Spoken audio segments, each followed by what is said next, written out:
Bismillahirrahmanirrahim. Assalamualaikum warahmatullahi wabarakatuh.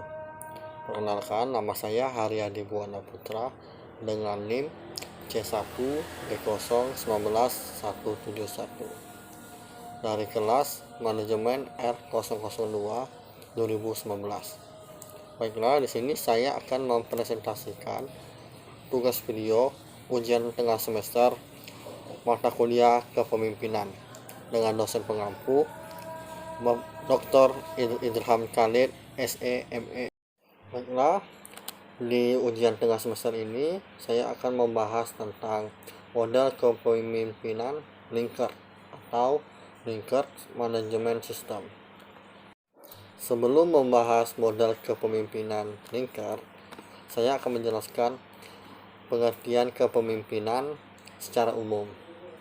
Baiklah, kepemimpinan adalah sebuah kemampuan atau kekuatan di dalam diri seorang untuk memimpin dan mempengaruhi orang lain dalam hal bekerja, di mana tujuannya adalah untuk mencapai target atau goal yang telah ditentukan.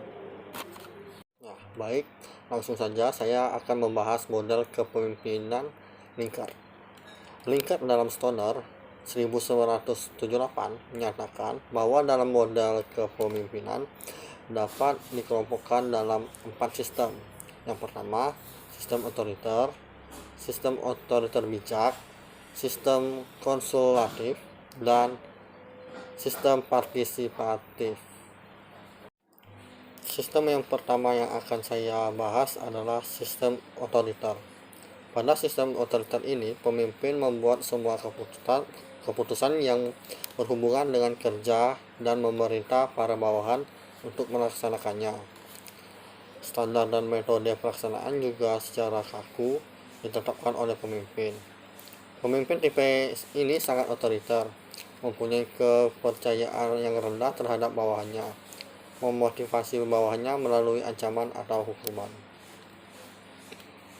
Ada pula ciri-ciri sistem otoriter ini.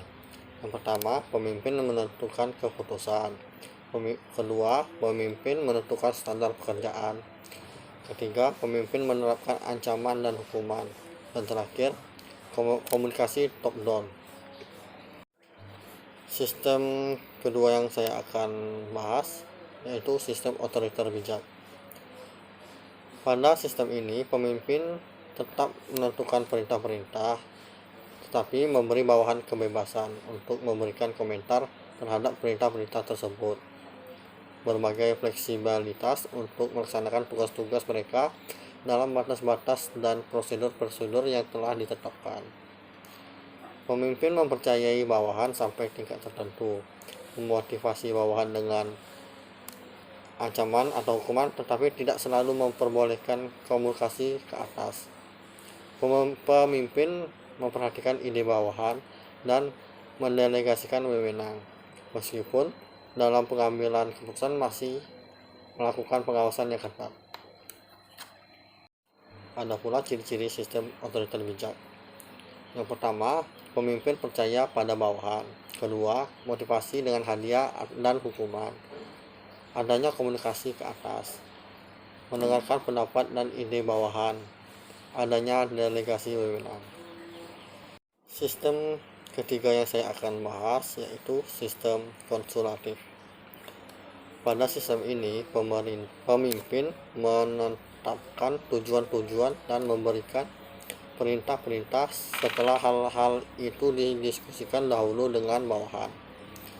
Bawahan dapat membuat keputusan mereka sendiri dengan cara pelaksanaan tugas. Penghargaan lebih digunakan untuk memotivasi bawahan daripada ancaman hukuman. Pemimpin mempunyai kekuasaan terhadap bawahan yang cukup besar. Pemimpin menggunakan balasan atau insentif untuk memotivasi bawahan dan kadang-kadang menggunakan ancaman atau hukuman. Komunikasi dua arah dan menerima keputusan spesifik yang dibuat oleh bawahan. Ciri-ciri sistem konsultatif. Yang pertama, komunikasi dua arah. Kedua, pemimpin mempunyai kepercayaan pada bawahan. Ketiga, membuat keputusan dan kebijakan yang luas dan tingkat atas. Sistem yang terakhir yang akan saya bahas adalah sistem partisipatif. Sistem partisipatif adalah sistem yang paling ideal menurut Linker tentang cara bagaimana organisasi seharusnya berjalan, tujuan-tujuan yang ditetapkan, dan keputusan-keputusan kerja yang dibuat oleh kelompok. Bila pemimpin secara formal yang membuat keputusan, mereka melakukan setelah mempertimbangkan saran dan pendapat dari anggota kelompok. Untuk memotivasi bawahan, pemimpin tidak hanya mempergunakan penghargaan ekonomis, tetapi juga mencoba memberikan kepada bawahan perasaan yang dibutuhkan dan penting. Pemimpin mempunyai kepercayaan sepenuhnya terhadap bawahan, menggunakan insentif ekonomi untuk memotivasi bawahan. Komunikasi dua arah menjadikan bawahan sebagai kelompok kerja. Ciri-ciri sistem partisipatif: pertama, teamwork. Kedua, adanya keterbukaan dan kepercayaan pada bawahan. Yang ketiga, komunikasi dua arah, top down dan bottom up. Nah, itulah yang bisa saya sampaikan. Lebih dan kurangnya saya minta maaf. Saya akhiri. Wassalamualaikum warahmatullahi wabarakatuh.